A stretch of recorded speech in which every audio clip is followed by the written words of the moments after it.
Assalamualaikum warahmatullahi wabarakatuh dan salam sejahtera untuk kita semua. Perkenalkan, nama saya Resma Rustam, NPM 123765520123020 dari Program Studi Teknik Informatika. Dan sekarang saya bersemester 4. Dan video ini saya buat untuk memenuhi tugas mata kuliah Rekayasa Perangkat Lunak yang dibimbing oleh Bapak Fauji Eskom M. Eng. Pada video ini saya akan menjelaskan tentang requirement modeling bagian pertama, yaitu skenario basic modeling dan class modeling. Yuk kita mulai pembahasannya. Apa itu requirement modeling?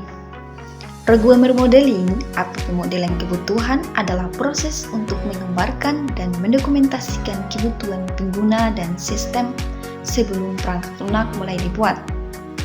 Tujuannya adalah untuk memahami apa yang dibutuhkan, bagaimana sistem harus berperilaku, dan apa saja komponen-komponen utamanya.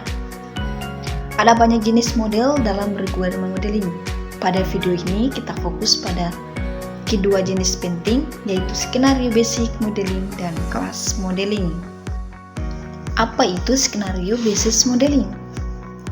Skenario basis modeling berfokus pada bagaimana pengguna berinteraksi dengan sistem. Model ini menggambarkan skenario atau alur kejadian yang mungkin terjadi saat menggunakan aplikasi.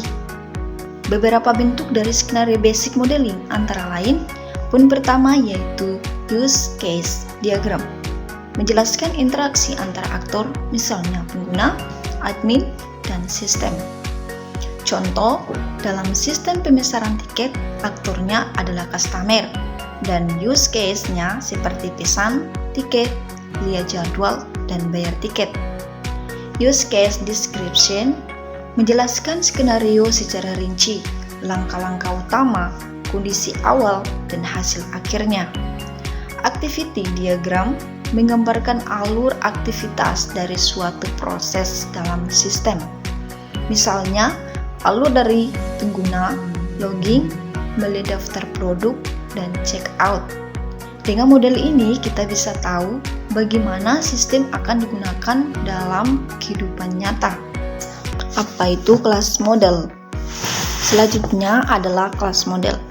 Model ini digambarkan struktur statis dari sistem, yaitu objek-objek penting yang ada, atribut-atributnya, dan relasinya.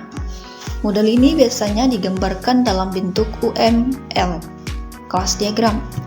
Elemen-elemen dalam kelas diagram meliputi kelas, yaitu representasi objek nyata, misalnya user, produk, dan transaksi. Terus ada juga atribut. Atribut ini ciri atau data dari sebuah kelas. Contohnya kelas user punya atribut username, email, dan password. Terus juga ada method. Method ini adalah dia fungsinya yang bisa dilakukan. Contohnya login, terus check out. Dan juga relasi antara kelas, yaitu asosiasi adalah hubungan biasa antar kelas, misalnya user melakukan transaksi. Terus juga ada agregasi atau komposisi, yaitu relasi bagian dari, ya. Terus juga ada generalization, yaitu hubungan pewaris antara kelas induk dan anak. Dengan kelas ini kita dapat memetakan struktur data sistem sebelum mulai coding. Jadi kesimpulannya, skenario basis modeling berfokus pada bagaimana pengguna berinteraksi dengan sistem. Contohnya, use case dan activity diagram. Class modeling berfokus pada struktur data dan objek dalam sistem seperti kelas diagram. Kedua model ini sangat penting dalam tahap awal pengembangan perangkat lunak karena membantu developer dan stakeholder memahami sistem dengan jelas sebelum coding dimulai.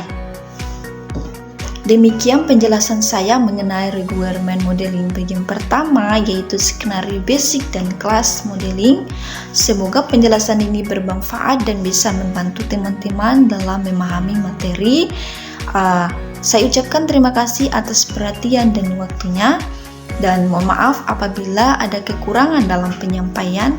Video ini disusun untuk memenuhi tugas mata kuliah Rekayasa Perangkat Lunak yang dibimbing oleh Bapak Fauji Eskom M. Eng.